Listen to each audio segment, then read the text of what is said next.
Hey guys, welcome to this first video on fluid mechanics. In a fluid mechanics course, you usually go into a lot more detail than we will in this class.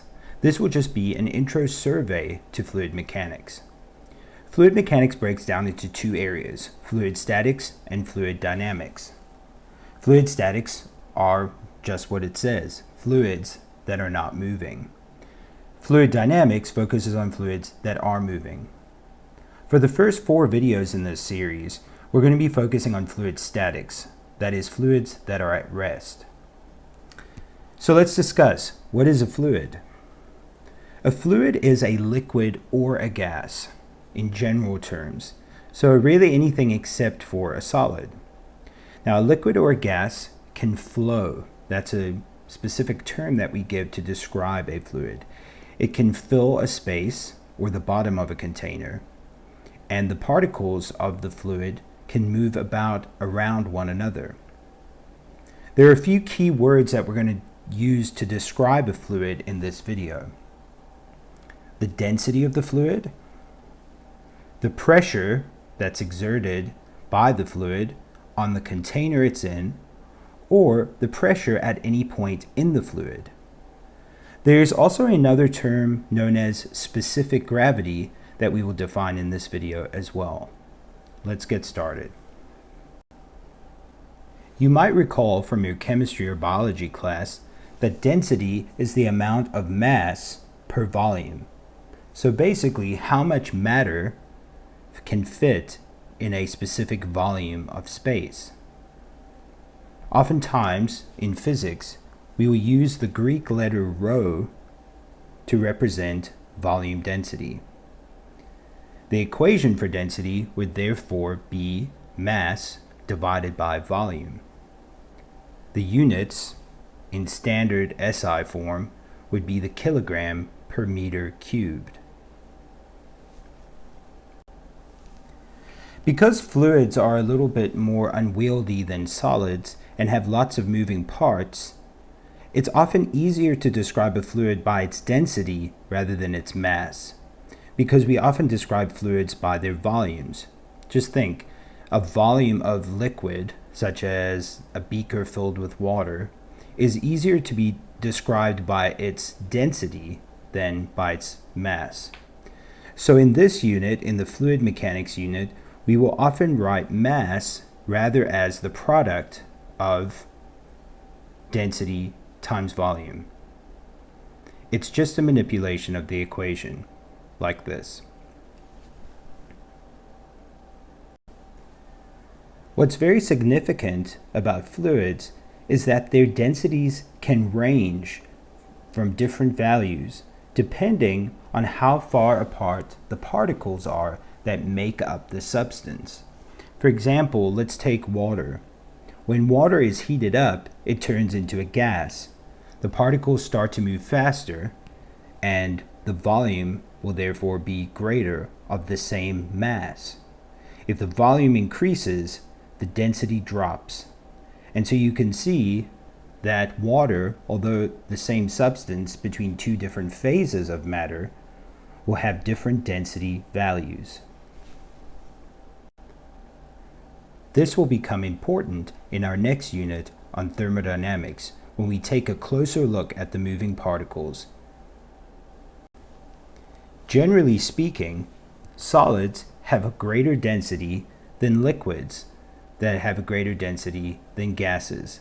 This is true because a solid usually has much less space between the particles or molecules of that substance. One exception to this is water.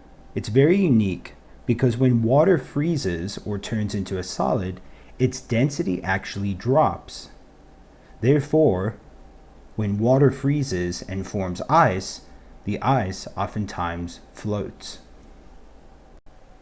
The idea of floating and sinking is going to become very important in this first part of fluid statics, something that we refer to as buoyancy.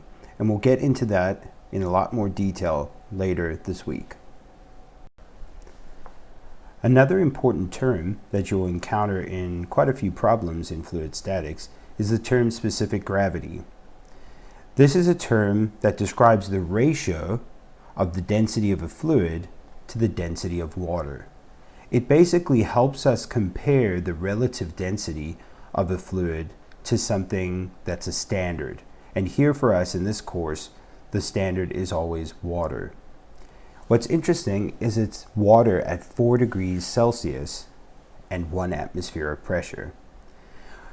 If you're interested to know why we use water at 4 degrees Celsius, I'll post a short little side video for you to watch if you'd like. It's not mandatory and the information is just kind of interesting.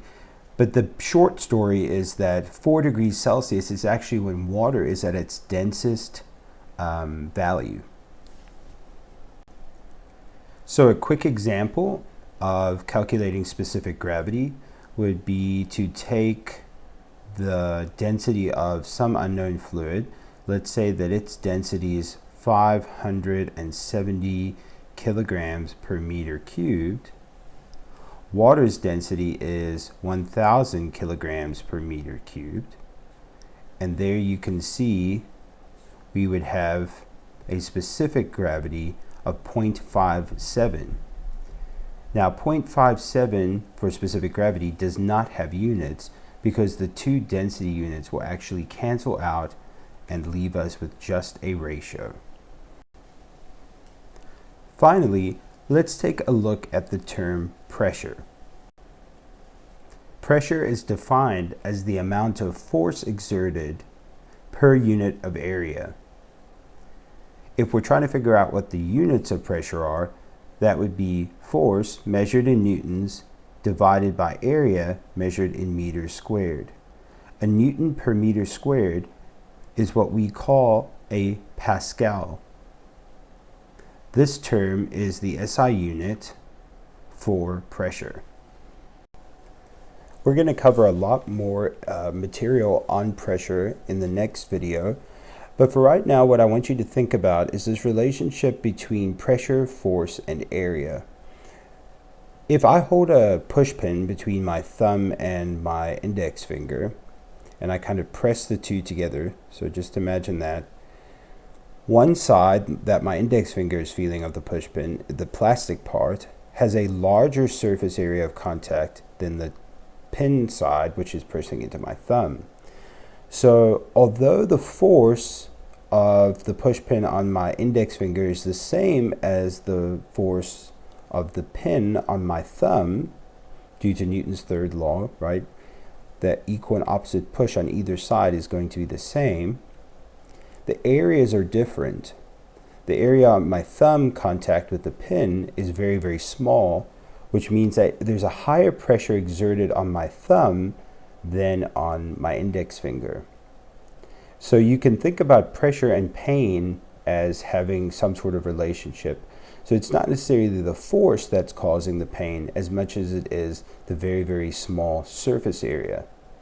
Another example is if somebody stood on your foot wearing, say, a sneaker, there's a large surface area of the heel of the sneaker, so even though they may have the same weight as somebody that, say, let's say stands on your foot with a stiletto high-heeled shoe, that would hurt a lot more even with the same weight exerted because of the very small surface area and therefore the high pressure. As I said, in the next video, we'll take a much more in-depth look at fluid pressure, and then we'll move on to this really cool concept of fluid buoyancy and take a look at how things in water float.